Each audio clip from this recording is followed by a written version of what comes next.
Police found 5 kg of flesh and hair in the septic tank and sewage pipes of the New Town apartment where the Bangladesh MP MD Anwarul Azim Anar was allegedly killed.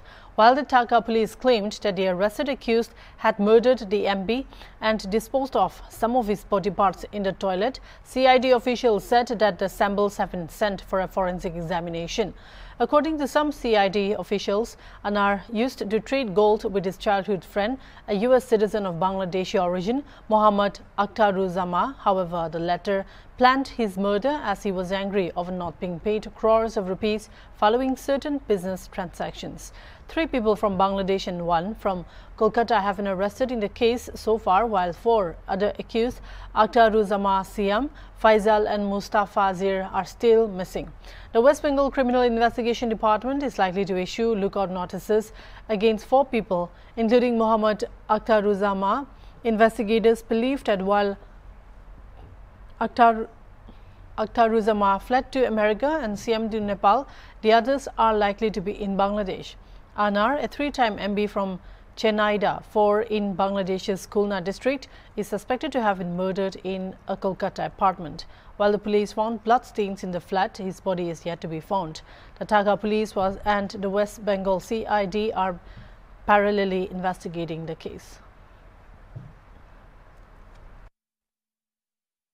Bangladesh থেকে আসলাম তখনই আপনারা জানেন আমরা বিইউর 56 number যে ফ্ল্যাটটা সেই ফ্ল্যাটটা আমরা পরিদর্শন করেই কিন্তু আমরা সিআইডি পুলিশকে আমরা রিকোয়েস্ট করেছিলাম যে এই বিল্ডিং এর কারা প্লাম্বারের কাজ করে এবং কারা এই বিল্ডিং এর কাজটা করেছে, কারণ আমাদের একটু এখানকার সোয়ারেজ লাইন এবং সেফটি ট্যাঙ্ক একটু দেখার দরকার আছে।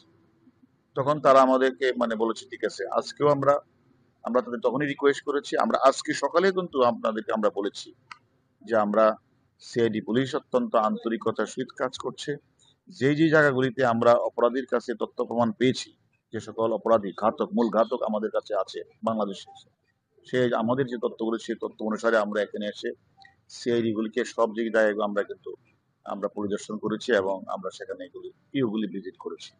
যে মূল পিও যেটা, সেখানে আমরা আজকে তাদেরকে রিকোয়েস্ট করার পরে তারা কিন্তু সেখানে সেফটি ট্যাঙ্কি সোয়ারেজ লাইনে তারা ফ্লাশ করে সেফটি ট্যাঙ্কি থেকে তারা সেখান থেকে বেশ কিছু মাংসের টুকরা তারা কিন্তু উদ্ধার করেছে এবং সাথে সাথে এই মাংসের টুকরাগুলি কিন্তু ফরেন্সিকের জন্য কিন্তু রাখা আছে এবং ফরেন্সিক করা হবে, পাশাপাশি ডিএনএ টেস্ট করা হবে। তারপরে বলা যাবে এটা আমাদের বাংলাদেশের মাননীয় সংসদ সদস্যের কিনা। তখনই আমরা অলরেডি আমাদের মাননীয় সংসদ সদস্যের মেয়ে ডরিন আমাকে রিং দিয়েছিল, তাকে আমি বলেছি যে সম্ভব হলে তুমি আসো। সে হয়তো অত অল্প কয়েকদিনের মধ্যেই সে চলে আসবে।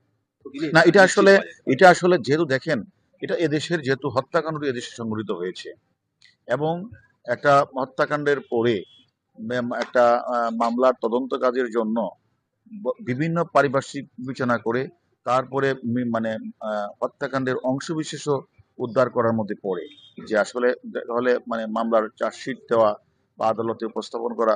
আমি আপনাদের যেদিন প্রথমে সেই এয়ারপোর্টে নেমেছিলাম সেদিনই কিন্তু আমি বলেছিলাম যে আপনারা মনে আছে কিনা, যে আমরা আমাদের যে মূল ঘাতক আমাদের কাছে অনেক কিছু বলেছে, সেই মোতাবেক আমরা বিভিন্ন জায়গাগুলি যাব এবং একটা মামলা তদন্ত করতে গেলে পারিপার্শ্বিক সাক্ষ্য যেমন দরকার, তেমনি একটা শরীরের পুরা অংশ না হলেও খণ্ডিত কিছু অংশ উদ্ধারের প্রয়োজন হয়ে পড়ে এবং সেই কাজটাই কিন্তু আজকে আপনারা লক্ষ্য করেছেন সিআইডি পুলিশ আজকে কিন্তু আমরা সেফটি ট্যাঙ্কি আমরা যেভাবে তাদের রিকোয়েস্ট করেছিলাম সেভাবে তারা কাজ করে কিন্তু সেই সেফটি ট্যাঙ্কি থেকে তারা কিন্তু মাংসগুলি উদ্ধার করেছে এবং প্রিজার্ভ করেছে এবং এগুলি আমরা তোমাদের সাথে কথা বলবো।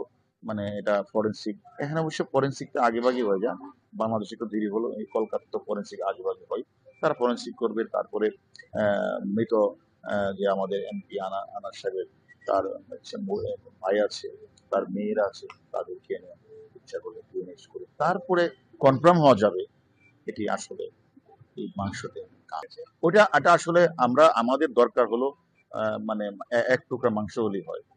আমরা অনেক পরিমাণে আছে, অসুবিধা নেই। আগে ফরেন্সিকটা হোক, তারপরে ডিএনএ টেস্টটা হোক, তারপরে আমরা আপনাদের কাছে পুরোপুরি বলতে পারবো যে অ্যাকচুয়ালি কার দেহের এখন মাংস।